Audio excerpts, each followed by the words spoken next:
Hello guys, this is for Libra. Libra, alamin natin kung anong messages, vibration, gabay energy para sa inyong lahat. General reading. I hope na makuha mo yung message.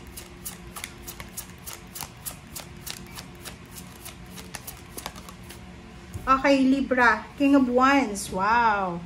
Focus ka sa trabaho. Wala kang ibang gagawin sa linggong ito kundi magtrabaho. Nakikita ko sa'yo dito na mag-iingat ka kasi posibleng magkaroon ka ng problema sa trabaho mo. Pwedeng mag-away kayo ng boss mo, ng other empleyado. So, mag-iingat ka. Napaka-competitive ng trabaho ngayon. Parang pwedeng may mga nag-aaway, may mga competition sa pamilya, sa komunidad, sa barangay. Sabi ng baraha sa'yo dito, mag-focus ka sa ginagawa mo sa trabaho. Huwag kang masyadong mag-focus sa mga chismis, sa kung ano man na away, gulo na yan. Isang exciting na financial news ang posibleng darating sa'yo. So, maybe this week, you will receive a bonus, a 13-month pay, ganito. Page of Pentacles. Pera talaga to guys. Congrats. Congratulations. Talagang makakatanggap ka ng pera. Mag-iingat ka kasi meron ditong Capricorn na medyo siya. Talaga alam mo nyo ba? Hindi sa pero marami akong Capricorn na kilala na pag nakakausap ko sila, hindi ko alam kasi empath lang siguro ako. Pag nakakausap ko sila, parang temptation sila sa buhay ko. Hindi ko lang alam. Maybe I'm not compatible. Pero sa baraha mo, sinasabi ng baraha na mag-iingat ka sa paparating na balita about pera. Lalo na sa Capricorn. So, kung ano man ang balitang yan, wag na wag mong ipapaalam sa Capricorn.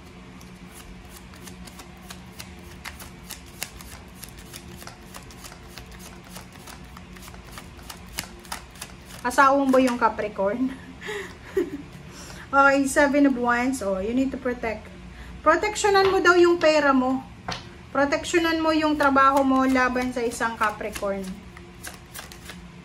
Nakakaloka to. Bakit ganun? Ace of Cups. Relationship, ganun din. If you're married or in a relationship sa Capricorn, ingat-ingat din tayo. And if you are married or may kalibin ka or ano pa man, umiwas ka sa tukso ng third party. Kasi possible na may third party dito na mangyayari.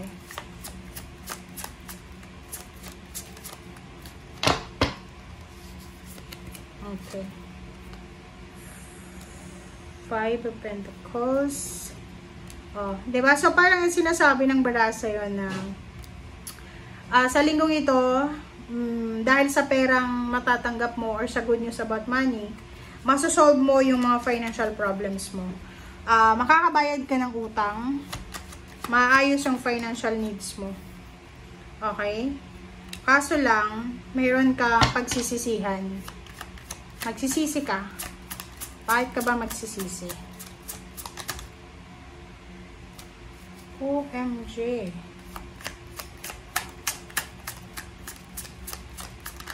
Bakit ka magsisisi? Sobrang ka. Dalawang klase ng Capricorn yung nakikita ko dito na parang tinitempt ka.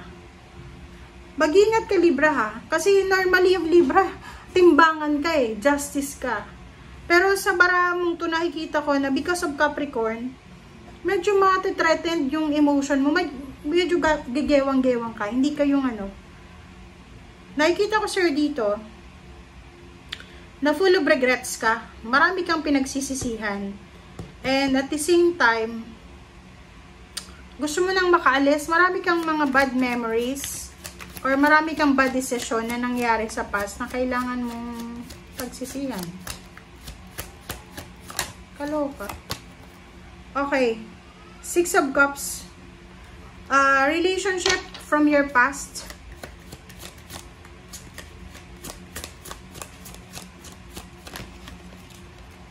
Okay? Eight of Swords. So, nakikita ko sa'yo dito na kailangan mo nang makamove on. Kailangan mo nang mag-move on para sa, syempre sa future mo. Kasi hindi ka makamove on eh. Nagdudwell ka pa rin sa past mo. So, ngayon, sinasabi ng barahan na you have choice. You have several choices and options para makamove on ka na. Alam mo yung mga message nyo ngayon, parang walang kung saan-saan lang napupunta. Seven of Cups. Atong Seven of Cups na to, doon sa mga Libra na feeling stuck, yung parang hindi kayo makapag-desisyon kasi na-corner kayo, isipin nyo na walang sino man ang makakahadlang sa kagustuhan mo. Sarili mo lang. Okay? Kahit na-corner ka pa i-blackmail ka pa ng isang Capricorn, i-tempt ka pa niya, so wag na wag kang padadala. Okay? You have your own decision or your own mindset. May free will ka. Lahat tayo dito sa mundo, bilang tao, may free will tayo. So, gamitin mo siya. Pera to. So, yung iba, possible na makatanggap ng pera. Yung iba, still waiting. Nakikita ko sir dito, you're waiting for financial help. Nag-aantay ka ng padala galing sa kapamilya, nag-aantay ka ng pera galing sa isang tao.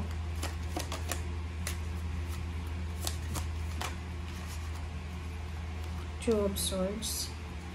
Hindi ka makapag-desisyon.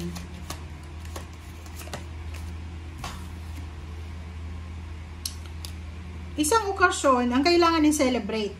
Maybe may birthday sa family. Kasi itong message na to is from December 8 to 14. So, maybe may birthday party or ano pa man. Kaso lang, hindi ka makapag-desisyon kung dadalo ka ba or maghahanda ka para sa Pasko kasi wala kang pera.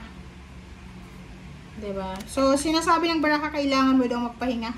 Yung parang nakikita ko sir dito, habang yung mga kamag-anak mo, yung kapitbahay mo, they're excited for Christmas, for New Year, for reunion, or any occasions. Ikaw, parang ang sinasabi mo sa isip mo, magpapahinga lang ako eh. Ayoko na. Nakakapagod. Okay? So, King of Swords. Ay, kita ko sir dito na ang gagawin mo lang is magmumuni-muni ka para sa susunod na mga taon. Nakikita ko sa'yo dito na instead na makipag-celebrate ka, nasa bahay ka lang, nakaupo, nagpapahinga. Or you will, diba? Parang sinasabi ng bara sa'yo na hindi ka masyadong excited, hindi ka masyadong kilig na kilig para sa occasion. Like sa Pasko, normally dati sobrang excited ka para sa paparating na Pasko, ganyan ganito. But now, hindi na. Please comment down below kasi yung Ace of Wands mo dito, sinasabi na isang exciting na desisyon ang posibleng kailangan mong gawin pero hindi ka excited eh. So, please comment down below guys. Alright, so thank you for watching. Bye!